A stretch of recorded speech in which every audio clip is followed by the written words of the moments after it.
Good morning, students. Welcome in the next lecture of subject Pharma Chemistry 1. In this chapter, we are going to study gastrointestinal agents. Gastrointestinal agents, agents which are used in the treatment of various conditions of gastrointestinal tract. आप लोग जो anatomy का subject पढ़ोगे उसमें आप detail में digestive system को पढ़ोगे, ठीक है। तो उसमें आप पढ़ोगे गैस्ट्रोइंटेस्टाइनल ट्रैक्ट। ये ट्रैक्ट आपकी बकल कैविटी, जैसे आपने पहली क्लासेस में भी पढ़ा होगा कि ओरल कैविटी या बकल कैविटी से स्टार्ट होता है, उसके बाद oesophagus, stomach, small intestine, large intestine, फिर रेक्टम, एनस, ये इसके अलग अलग पार्ट्स होते हैं। इनकी डिटेल आप एनाटॉमी में पढ़ोगे, इनकी फंक्शनिंग भी आप उसके अंदर पढ़ोगे। तो बेसिकली क्या है कि जो आपकी फूड की इंजेक्शन होती है, फिर उसकी डाइजेशन होती है और फिर उसकी expulsion in the form of stool, इन सारों को आपने डिटेल में बाकी सब्जेक्ट्स में पढ़ना है। और यहाँ पे हम क्या पढ़ेंगे कि इस पूरे जो प्रोसेस है कि फूड की इंजेक्शन से लेकर उसकी एक्सप्रेशन तक जो कुछ प्रॉब्लम्स आती हैं हमारे गैस्ट्रोइंटेस्टाइनल ट्रैक्ट में, तो उसमें हम कौन कौन से एजेंट्स जो हैं यूज़ करते हैं जो उन डिसऑर्डर्स को, जो गैस्ट्रिक डिसऑर्डर्स होते हैं उनको ट्रीट करने के लिए। तो सबसे पहले हमारे एजेंट्स आएंगे गैस्ट्रिक एसिडिफायर्स, स्टमक की एसिडिटी को इम्प्रूव करने वाले। तो आप सभी को पता होगा कि हमारी जो स्टमक होती है उसमें HCl प्रेजेंट होता है। HCl स्टमक वॉल से सिक्रीट होता है। तो गैस्ट्रिक एसिड जो है वो आपकी फूड की डाइजेशन के लिए उसकी सिक्रीशन बहुत इंपॉर्टेंट होती है। क्यों इंपॉर्टेंट होती है कि ये क्या करता है कि आपके जो फूड जो आपने इंजेस्ट किया है, कोई लिक्विड आपने लिया है, जब कोई फूड स्टफ आपने इंजेस्ट किया है, तो उसके अंदर जो बैक्टीरिया होते हैं उसको किल कर देता है। इसके अलावा क्या करता है कि जो भी फाइबरस फूड होता है उसको ये सॉफ्ट कर देता है, सॉफ्ट नेचर का बना देता है। और जो पेप्सिन, जो एंजाइम मेन है आपका पेप्सिन, उसकी जो है सिक्रीशन में ये हेल्प करता है, ठीक है। पेप्सिन एंजाइम कहाँ से बनता है? पेप्सिनोजन से बनता है, प्रोटीओलिटिक एंजाइम होता है। तो ये जो पेप्सिन एंजाइम है इसकी जो एक्टिविटी होती है वो एसिडिक पीएच पे मैक्सिमम होती है। मैक्सिमम एसिड जो इसकी होती है एक्टिविटी, वैसे तो बिलो 3.5 पीएच पे होती है, बट नॉर्मली हम क्या कहते हैं कि ये जो एंजाइम है पेप्सिनोजन से पेप्सिन की कन्वर्जन बिलो 6 पीएच के ऊपर सही होती है इसकी, ठीक है। तो ये जो आपका HCl है स्टमक में इतने सारे फंक्शन को प्ले कर रहा है। अगर स्टमक में HCl की जो सिक्रीशन है वो प्रॉपर ना हो, ठीक है, ये देखिए उस कंडीशन को हम कहते हैं एक्लोरहाइड्रिया और हाइपोक्लोरहाइड्रिया, यानी एब्सेंस और insufficient secretion of hydrochloric acid in stomach. जहाँ तो सिक्रीशन बिल्कुल ही नहीं हो रही, बिल्कुल बहुत कम हो रही है, ना ही हो रही है, जहाँ वो इनसफिशिएंट हो रही है, जितनी हमें फूड की प्रॉपर डाइजेशन के लिए चाहिए, एंजाइम एक्टिविटी के लिए चाहिए, उतनी जो है सिक्रीशन नहीं हो रही है। तो एक्लोरहाइड्रिया मीन्स एब्सेंस और hypo means decreased secretion, insufficient secretion of hydrochloric acid in stomach, ठीक है। ये जो कंडीशन है, ये कंडीशन बहुत सारे पेशेंट्स में देखने को मिलती है। आगे भी ये फिर बहुत सीरियस इसके कंसिक्वेंसेस होते हैं, पेशेंट्स को पर्निशियस अनीमिया टाइप हो जाता है, ठीक है। अब जो एजेंट्स इस कंडीशन को ट्रीट करने के लिए यूज होते हैं उनको हम क्या बोलते हैं? गैस्ट्रिक एसिडिफायर्स, ठीक है। गैस्ट्रिक एसिडिफायर्स कौन से एजेंट्स हैं? जो एक्लोरहाइड्रिया और हाइपोक्लोरहाइड्रिया के ट्रीटमेंट में यूज होते हैं। और कौन सा एजेंट यूज होता है जो आपने पिछले लेक्चर्स में एसिड बेस में पढ़ लिया है?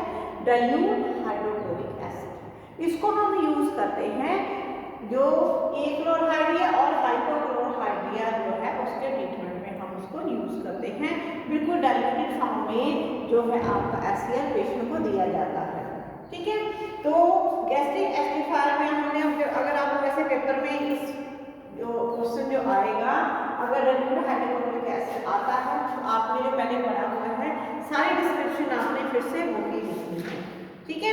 बस उसमें यही है कि हम इसको बहुत ज़्यादा डाइल्यूट करके यूज़ करते हैं ताकि इसकी जो हम अमाउंट प्रोवाइड कर सकें वो होती है 15 मिली इक्विवेलेंट। हम बहुत ज़्यादा डाइल्यूटेड फॉर्म में HCl को यूज़ करते हैं।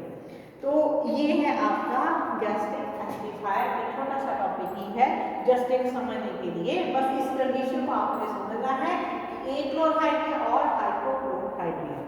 अब मेन आपका जो टॉपिक आ रहा है that is antacid. This is very important topic from examination point of view. Antacid नाम से आपको क्लियर हो रहा है एंटासिड, एसिड के अगेंस्ट एक्ट करने वाले। तो एंटासिड की क्या डेफिनेशन है? Substances which on injection react with gastric acid and lower the acidity of gastric contents। कौन से सब्सटेंसेस हैं जो जब आप उन सब्सटेंसेस को लेते हैं तो वो गैस्ट्रिक एसिड जो आपके स्टमक में HCl है उसके साथ रिएक्ट करते हैं और क्या करते हैं?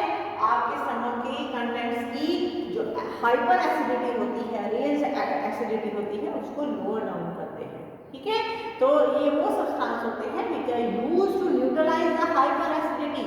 आपके स्टमक की जो हाइपर एसिडिटी है उसको न्यूट्रलाइज करने की, उसको रिड्यूस करने की कोशिश करते हैं।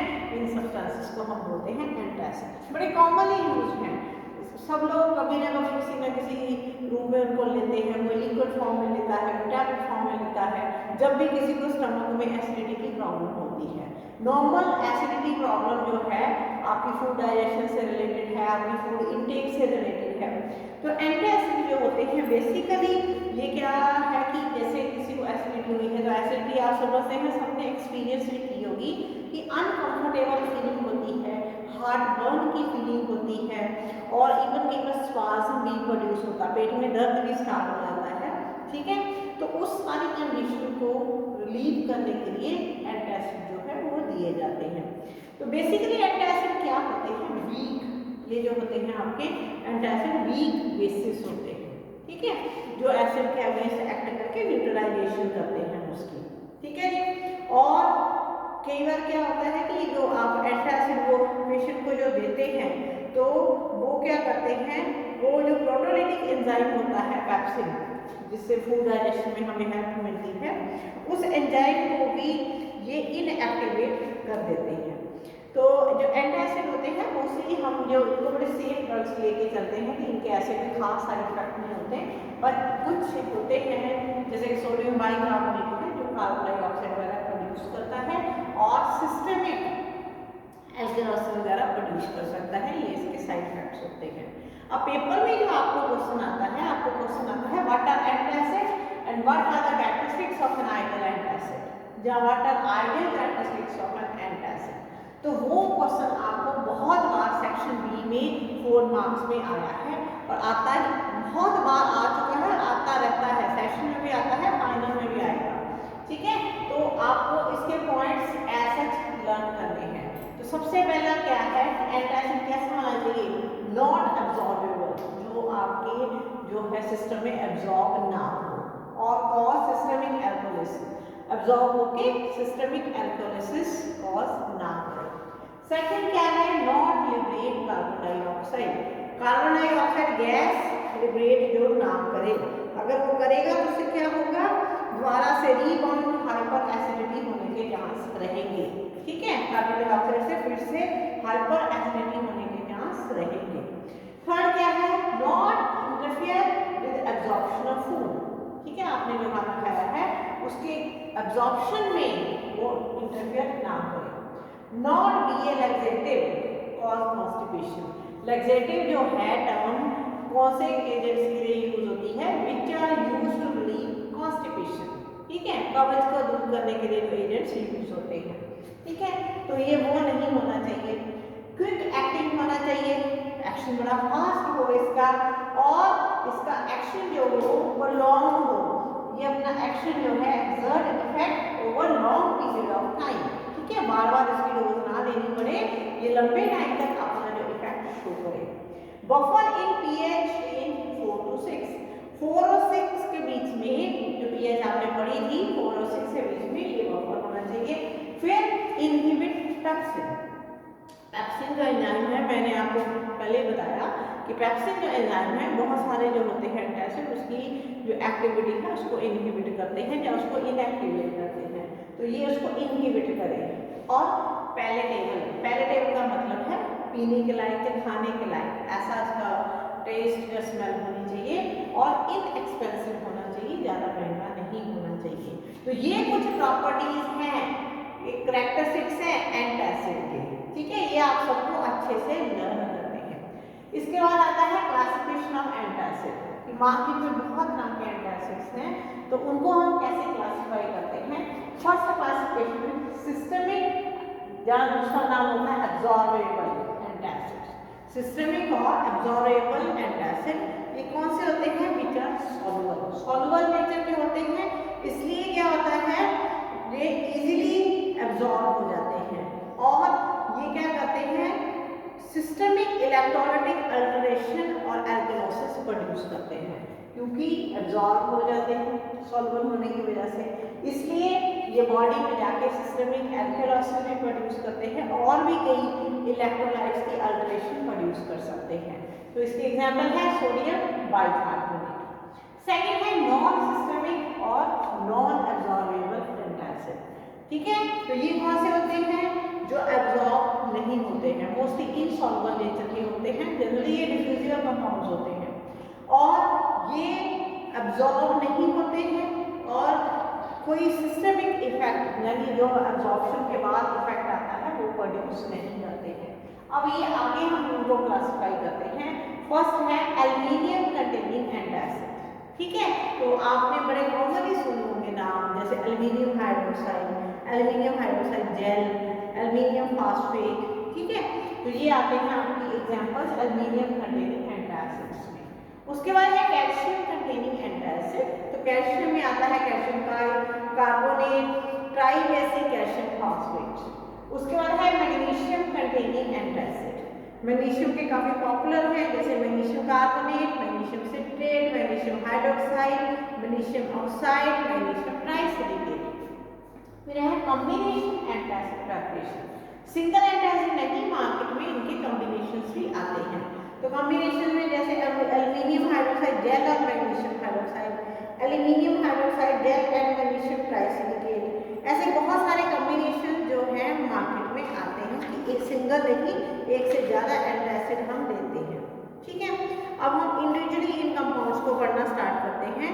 तो फर्स्ट कंपाउंड जो हम पढ़ने जा रहे हैं that is sodium bicarbonate which is systemic और एब्जॉर्बेबल एंटासिड, ठीक है। सोडियम बाइकार्बोनेट आपने बड़ा कॉमनली नाम सुना है, इसका जो रूटीन में नाम यूज होता है बेकिंग सोडा, इसको घर पे मीठा सोडा भी बोला जाता है, ठीक है। NaHCO3 इसका फॉर्मूला है। इसका जो केमिकल नेम है यानी कि सोडियम बाइकार्बोनेट और साथ में दूसरा नाम होता है सोडियम हाइड्रोजन कार्बोनेट, इस नाम से भी आता है, ठीक है। अब ये जो कंपाउंड होता है आपका ये वाटर सॉल्युबल एंटासिड होता है, बहुत जल्दी इसका एक्शन होता है और इसका जो ड्यूरेशन ऑफ एक्शन है मतलब कितनी टाइम के लिए एक्ट करेगा वो बहुत कम होता है, ड्यूरेशन ऑफ एक्शन इसका कम होता है। तो इसकी प्रेपरेशन बड़ी इंपॉर्टेंट है, ये आपको अच्छे से लर्न करनी है। इसकी प्रेपरेशन की दो प्रोसीजर हैं, फर्स्ट जो है दैट इज सॉल्वे प्रोसेस और दूसरा नाम है अमोनिया सोडा प्रोसेस। अब इस प्रोसेस में क्या है ये देखिए, ammonia plus carbon dioxide plus water, ठीक है, तो आपको क्या मिलेगा NH4HCO3 अमोनियम बाइकार्बोनेट, ठीक है। अब इसका जो होता है ये ब्राइन के साथ यानी सोडियम क्लोराइड के साथ NH4HCO3 रिएक्ट करके क्या बनाना है sodium bicarbonate plus ammonium chloride, ठीक है। ये है आपकी सॉल्वेंट प्रोसेस। बट इस प्रोसेस में क्या होता है कि जैसे आप एसिडेशन के बाद इसके क्रिस्टल को सेपरेट भी कर लेंगे तो ये जो बनता है ये प्योर नहीं होता, मतलब इसका प्योरिटी ज़्यादा अच्छी नहीं होती है, तो इसको हम मेडिसिनल यूज़ के लिए हम यूज़ करते हैं। जो आप मेडिसिनल यूज़ के लिए लेते हैं सोडियम बाइकार्बोनेट वो कैसे बनता है, वो सोडियम कार्बोनेट से बनता है। आप प्योर सोडियम कार्बोनेट लेते हैं उसको वाटर प्लस कार्बन डाइऑक्साइड के साथ ट्रीट करते हैं तो आपको मिलता है सोडियम बाइकार्बोनेट।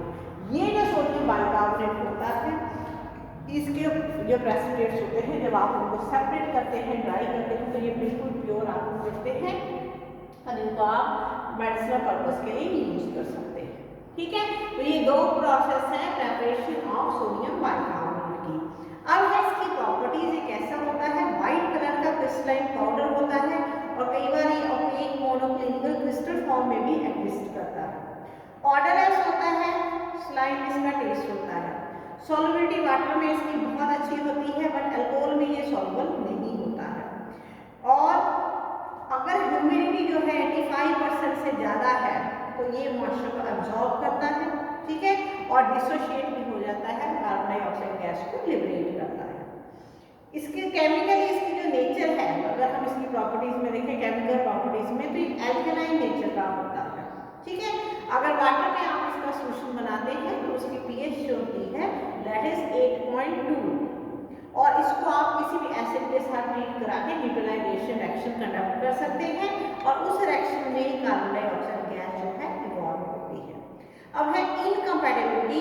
इसकी जो इनकम्पैटिबिलिटी है, ये टेट्रासाइक्लिन जो ड्रग होती है एंटीबायोटिक टेट्रासाइक्लिन, उसकी जीआईटी में एब्जॉर्प्शन होती है, उसमें ये इंटरफेयर करता है, उसको ये इनहिबिट करता है। ठीक है, स्टोरेज क्या है, store in A well closed container. अब आते हैं इसके यूज, ये कहाँ कहाँ यूज होता है। तो सबसे मेन यूज इसका है एंटासिड। ठीक है, तो एंटासिड की जो एक्सेसिव एसिडिटी है हमारी स्टमक में, उसको ये रिड्यूस करने की कोशिश करता है, न्यूट्रलाइज करने की कोशिश करता है। और इसकी जब आप इसको पेशेंट को देते हैं तो कई बार ये जो पीएच होती है उसको 7 तक भी ले जाता है, मतलब ठीक है, तो इंक्रीज इतनी पीएच कर देता है।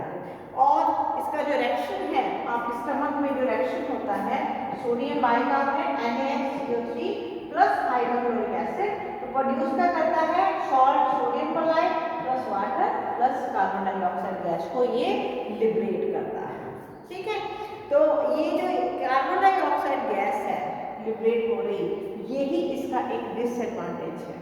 ठीक है, क्योंकि ये कार्बन डाइऑक्साइड गैस को लिबरेट कर रहा है तो कई बार क्या होता है कि ये जो रीबाउंड हाइपर एसिडिटी कॉज कर देता है, ये कार्बन डाइऑक्साइड गैस फिर से हाइपर एसिडिटी कॉज कर सकती है।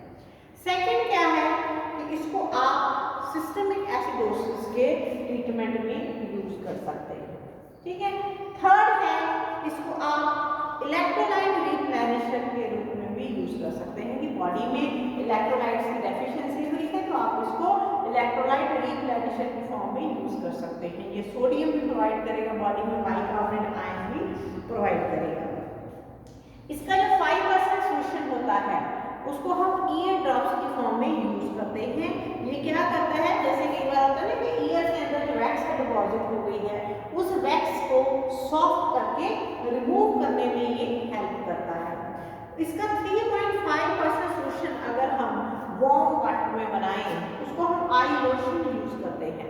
देखिए ये सारे टर्म्स जो है आई लोशन, ईयर ड्रॉप्स, सब कुछ आपने फार्मास्यूटिक्स 1 के इंट्रोडक्शन वाले चैप्टर में पढ़ा हुआ है।